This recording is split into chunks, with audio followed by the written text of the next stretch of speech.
नमस्कार नीमच टुडे में आपका स्वागत है और मैं हूं आपके साथ तबरेज़ अगवान।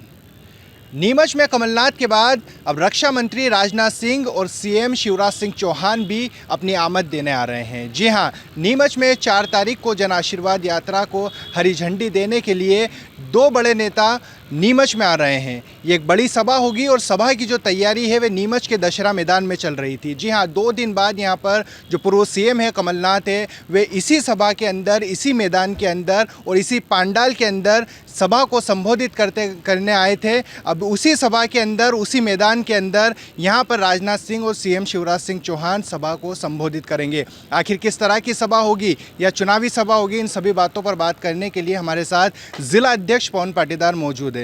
स्वागत है नीमच टुडे में। आपके कार्यकर्ता कोई बोल रहे थे कि पहले जमी जमाई जो सरकार है वह कमलनाथ जी देकर चले गए थे, मंच भी देकर चले गए आपको, क्या मामला?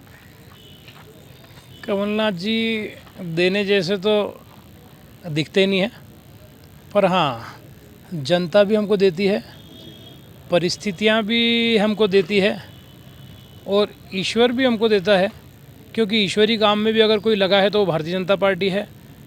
जनता मतलब नर को नारायण मानकर और मध्य प्रदेश को मंदिर मानकर पूजने वाला भी अगर कोई है तो मुख्यमंत्री शिवराज सिंह चौहान है। इसलिए निश्चित रूप से परिस्थितियाँ सदैव हमारे लिए ईश्वर अनुकूल निर्मित कर देता है। जी, अभी ये जो सभा है, जो जन आशीर्वाद यात्रा के माध्यम से जो यहाँ पर बड़े नेता आ रहे हैं, इन सभा के क्या मायने, किस तरह की यात्रा होने वाली है, कौन कौन से बड़े लीडर यहाँ पर आने वाले हैं और किन तरह के मुद्दे हैं जो चुनावी मुद्दे होंगे? देखिए, 4 सितंबर हम सभी भारतीय जनता पार्टी के कार्यकर्ताओं के लिए एक सौभाग्य का अवसर है, एक उत्सव का अवसर है, क्योंकि नीमच में पहली बार राजनाथ सिंह जी जो रक्षा मंत्री हैं, साथ में केंद्र के नरेंद्र सिंह जी तोमर, फग्गन सिंह जी कुलस्ते, ज्योतिरादित्य जी सिंधिया, प्रहलाद जी पटेल, भूपेंद्र यादव जी, अश्विनी वैष्णव जी, तो इतने केंद्रीय मंत्री, भारत सरकार के मंत्री हमारे बीच में होंगे 4 सितंबर को। और प्रदेश के मुखिया माननीय मुख्यमंत्री शिवराज सिंह जी चौहान और उनकी टोली के लगभग 8 मंत्री, ओम प्रकाश सकलेचा जी, जगदीश देवड़ा जी, हरदीप डंग जी, मोहन यादव जी, इंदर सिंह जी परमार, कमल जी पटेल और उषा ठाकुर जी, इस प्रकार से एक पूरी प्रदेश की भी प्रदेश सरकार और एक तरह से केंद्र सरकार नीमच की लाल माटी पे आ रही है। ये हमारे लिए भी और नीमच के लिए और नीमच की समस्त जनता के लिए भी एक गौरव का क्षण भी है और खुशी का पल भी है। उसके अलावा प्रदेश संगठन पूरा माननीय विष्णुदत्त शर्मा जी जो हमारे शुभंकर प्रदेश अध्यक्ष हैं, युवाओं के लाडले हैं, ऐसे हमारे प्रदेश अध्यक्ष जी और उनकी प्रदेश की भी जो प्रदेश के प्रभारी हैं, प्रदेश के सह प्रभारी हैं, इस तरीके से हमारे राष्ट्रीय महामंत्री सम्माननीय कैलाश विजयवर्गीय, तो ऐसा करके और एक बहुत बड़ी पूरी भारतीय जनता पार्टी हम कह सकते हैं, संगठन प्रदेश और केंद्र का और संगठन सत्ता प्रदेश की और केंद्र की, तो पूरी नीमच में 4 सितंबर को आ रही है।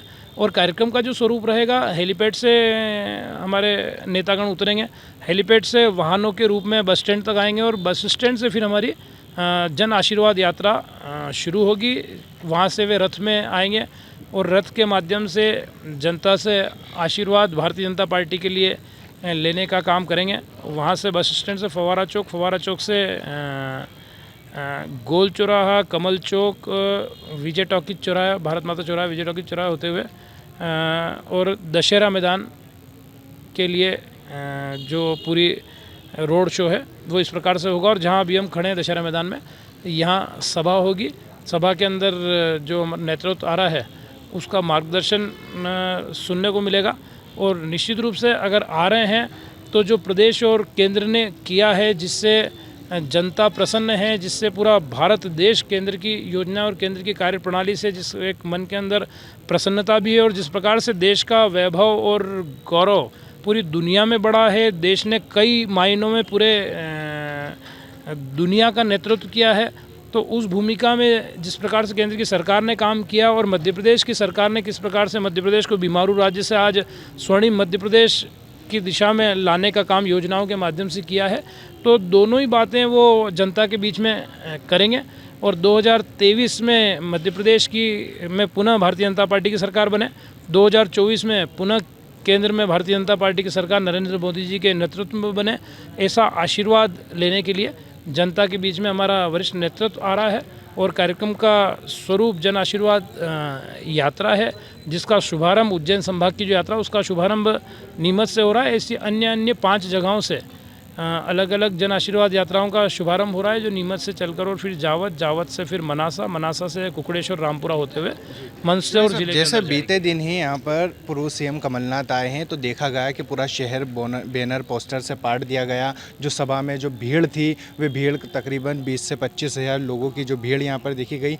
तो क्या राजनाथ सिंह और मुख्यमंत्री शिवराज सिंह चौहान के लिए भी ये सभा को सफल बनाने का एक टारगेट जो है भारतीय जनता पार्टी को मिल गया है? तो किस तरह की ये सभा होने जा रही है और क्या अहम मुद्दे होने जा रहे हैं सभा के जो कि नीमच वासियों के लिए खास रहेंगे? अगर 5,000 को आप 25,000 देखते हैं तो संख्या 1.25 लाख भारतीय जनता पार्टी का जो 4 तारीख को कार्यक्रम होने वाला है उसकी रहेगी। एक बात तो संख्या की जो आपने कही कि 25,000 लोग इकट्ठे हुए, तो मैंने 5 को 25,000 अगर आप देखते हैं तो यहाँ 1.25 लाख लोग 4 सितंबर को यहाँ रहेंगे, है ना। उस मापदंड से मैंने बता दिया आपको। दूसरा, मुद्दे जो रहेंगे वो मैंने अभी आपको मेरी पूरी बात में बताया कि जिस प्रकार से केंद्र की सरकार ने काम करते हुए पूरे देश का दुनिया में वैभव बढ़ाया है। आज देश का प्रधानमंत्री किसी भी देश में अगर जाते हैं नरेंद्र मोदी जी, और वहाँ पर अगर खड़े होकर और वहाँ की संसद उनको सम्मान देती है, या अगर मोदी के नारे लगते हैं, या अगर कहीं का कोई राष्ट्राध्यक्ष उन्हें चरण छूकर और सम्मान देता है, तो ये नरेंद्र मोदी जी का सम्मान नहीं है, ये भारत देश का सम्मान है। तो ये विषय तो हैं ही कि जो राष्ट्र प्रथम के भाव से जिस प्रकार से केंद्र की सरकार ने काम किया है, उसके अलावा जिस प्रकार से प्रधानमंत्री आवास देकर हर घर जल पहुंचाने के संकल्प के साथ में और हर घर तक बिजली पहुंचाने के संकल्प के साथ में केंद्र की सरकार और प्रदेश की सरकार अनेकों ऐसी योजनाएं जैसे तीर्थ दर्शन जैसी योजना है, किसान सम्मान निधि के माध्यम से किसानों के हाथों को मजबूत बनाने वाली योजना है, बहनों को लाडली बहना लाडली लक्ष्मी के माध्यम से बहनों के जीवन को मजबूत और सशक्त बनाने की दिशा में जिस प्रकार मध्य प्रदेश की सरकार ने काम किया है, ऐसी अनेकों योजनाएं मध्य प्रदेश की सरकार ने बनाई हैं जिसके कारण से मध्य प्रदेश की तकदीर और तस्वीर बदले। ऐसी अनेकों योजनाएं केंद्र की सरकार ने बनाई हैं जिससे गरीबी दूर हो और एक आत्मविश्वास अंतिम व्यक्ति के मन में स्थापित हो। तो उस दिशा में जीवन को बदलने का काम और देश का मान सम्मान बढ़ाने का काम जो केंद्र की सरकार ने किया है, वो सारी बातें हमारा वरिष्ठ नेतृत्व समाज और जनता के बीच में करेगा। आज चांद पर चंद्रमा पर भारत है, ये देश दुनिया के अंदर एक कीर्तिमान रचने का काम हुआ है। तो कहीं न कहीं ये जो सारी बातें हैं जनता उससे चिरपरिचित है, पर ये सारी बातों को लेकर और हमारा केंद्रीय और प्रदेश नेतृत्व समाज जनता के बीच में जन आशीर्वाद यात्रा लेकर जाएगा कि भाई हमें आशीर्वाद इसलिए दीजिए कि हमने इतने सारे काम देश के और प्रदेश के को विकसित और ताकतवर बनाने के लिए किए। तो ये सारी बात यहाँ पर आकर हमारा नेतृत्व करेगा। खास बात सीएम शिवराज की सभा के लिए लेकर अक्सर ये कटाक्ष किए जाते हैं कि जब सीएम शिवराज सिंह चौहान की सभा होती है तो आंगनवाड़ी और स्कूल के कार्यभार पर अच्छा खासा लोड आ जाता है। उनकी सभा को जुटाने के लिए पूरी सरकारी मशीनरी लग जाती है, पूरी सरकारी मशीनरी को काम धंधे पर लगाया जाता है भीड़ को कलेक्ट करने के लिए। तो क्या सीएम शिवराज सिंह चौहान के लिए जो भाजपा का इतना बड़ा संगठन है, इतने सारे अनुशासनिक संगठन है, तो क्या भीड़ जुटाने में सक्षम नहीं है? मैं थोड़ा सा इस सारी बात को ठीक कर देता हूँ कि ये जो लोग कहते हैं वो इसलिए कहते हैं कि उनकी भी सरकारें लंबे समय तक रही है। उनकी सरकारों के समय पर ऐसी कोई व्यवस्थाएं जुटाकर भी भीड़ ऐसी बड़ी हुआ करती थी क्या? आज जो भीड़ आ रही है वो स्वतः मनों के भाव से आ रही है। कुछ चीज़ें जो योजनाओं के कारण से जो योजनाओं के लाभार्थी हैं वो संख्या भी बढ़ती है, क्योंकि योजनाओं का लाभार्थी है तो उसका मन करता ही है कि जिस सरकार ने हमको ये सब योजनाओं के माध्यम से लाभ दिए उसमें हम लोग भी पहुँचें। तो संख्या जुटाने के लिए कहीं भी भारतीय जनता पार्टी और भारतीय जनता पार्टी के नेतृत्व को सरकारी मशीनरी की आवश्यकता नहीं पड़ती है। स्वाभाविक रूप से हमारे नेताओं ने काम किया है, वो लोगों के दिलों में बैठे हैं। तो अगर वो आ रहे हैं तो इस समाचार के साथ में ही समाज जनता समर्थन भारतीय जनता पार्टी को करने के लिए हम जब आह्वान करते हैं, आग्रह करते हैं तो आती है। इसलिए इन सब बातों में कोई दम नहीं है। और कहने वाले लोग वो हैं जिनने ना कभी कुछ किया है, क्योंकि अगर हम बात करें तो बात करने जैसी भी नहीं है, क्योंकि जनता जानती है तार थे, करंट नहीं थे, सड़कें गड्ढे थे, सड़कें नहीं थी। हम कहाँ आवास आया करते थे 15-15, 20-20, अभी आवास आते हैं एक एक पंचायत में 200-200, 300-300।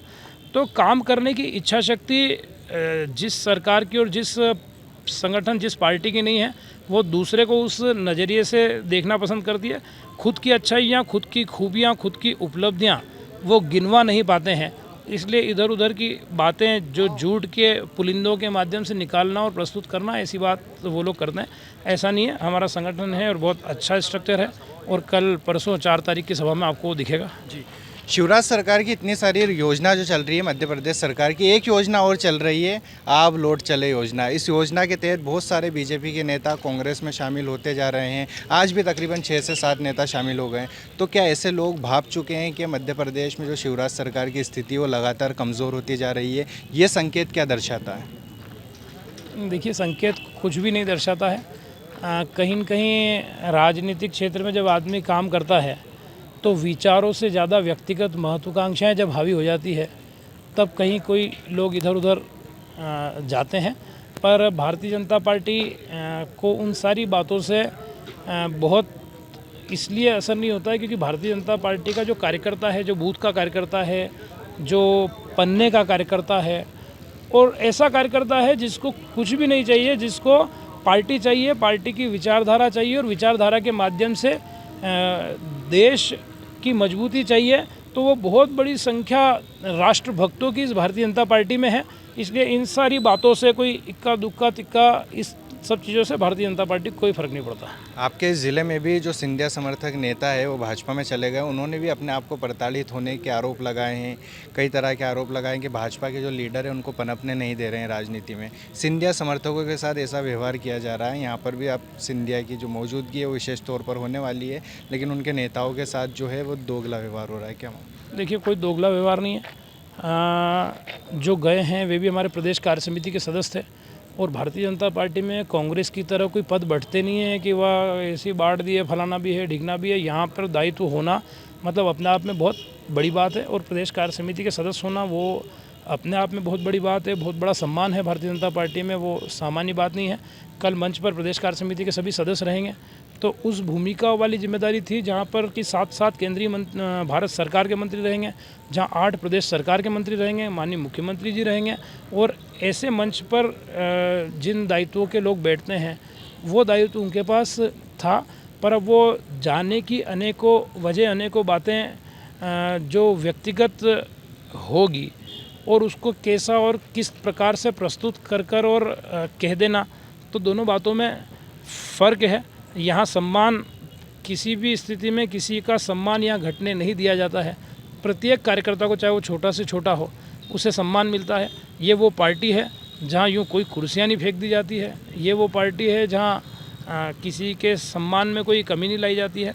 पर किसी को कोई बहाना अगर इधर उधर जाने का चाहिए या कोई व्यक्तिगत कारणों से है, तो वो एक अलग बात हो सकती है, जिस पर मैं बहुत गहराई में नहीं जाना चाहता। जी, अभी जैसे देखा जा रहा है, मैं बाज़ार से आ रहा था, पोस्टर जो लगे हुए थे, पवन पाटीदार ने पोस्टर पर विधायक और सांसद को मुख्य तौर पर लगाया है। कई तरह से आपकी और विधायक की गुटबाजी की खबरें मीडिया में आती है, जो कि आम हो चुकी है अब।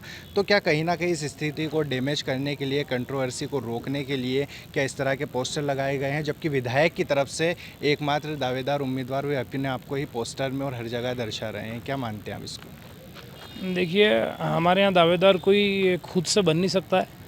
हमारे यहाँ दावेदार कमल का फूल होता है, और कार्यकर्ता उसी दृष्टि से और उसी भाव से काम करता है। तो जहाँ भी बैनर में अगर भारतीय जनता पार्टी का है और अगर मेरा विधायक जी, सांसद जी का फ़ोटो है, तो प्रोटोकॉल के तहत होना ही चाहिए, होता ही है। उसमें कुछ अलग सा नहीं है। ये कोई कांग्रेस का कल्चर नहीं है कि हर दावेदार ने अपने अपने फ़ोटो लगा लिए, अपने अपने मंच लगा लिए। हमारे यहाँ मंच भी समाजों के होंगे, निश्चित रूप से कुछ मोर्चे के होंगे, पर वो मोर्चे के होंगे, पार्टी के होंगे, वो कोई दावेदारों के नहीं होंगे। तो ये तो भारतीय जनता पार्टी की मूल संस्कार है, मूल संस्कृति है, और उसी अनुरूप हमारे चाहे बैनर लगे, पोस्टर लगे, हमारे झंडे लगे, हमारे फरिया लगे, सजावट और भी हम करेंगे। और वो सजावट झंडों की और पार्टी सिंबल की ज़्यादा दिखेगी। आज ही एक बड़ा सर्वे आया है नीमच के लिए भी खास तौर पर, जिसमें मंत्री जी की और नीमच के विधायक जी की जो रिपोर्ट है वह नेगेटिव बताई गई है। उसमें आपको ही प्लस बताया गया है दावेदारों को लेकर। इस पर आपकी क्या प्रतिक्रिया है? क्या जो विधायक है क्या उन पर एंटी इनकम्बेंसी हावी पड़ रही है? मैं उन सब सर्वे को नहीं मानता हूँ, क्योंकि हमारे जो विधायक हैं और माननीय हमारे जो मंत्री हैं वे बड़े लोकप्रिय हैं, लोगों के दिलों में रहते हैं और लोगों के मनों में राज करते हैं। इसलिए कोई उनका नाम नहीं होना मतलब कि कोई सर्वे उनके एंटी हो गया कि ऐसा, वो उन सब सर्वे पर मैं विश्वास नहीं करता हूँ, इसलिए उन सर्वे के बारे में मैं कुछ कहना भी नहीं चाहता हूँ। तो ये थे हमारे साथ जिलाध्यक्ष पवन पाटीदार, जिन्होंने नीमच की राजनीति और खासकर जो 4 सितंबर को सभा, एक विशाल सभा नीमच दशहरा मैदान में होने जा रही है, उसको लेकर पूरी जानकारी हमारे बीच साझा की है। आप देखते रहिए नीमच टुडे।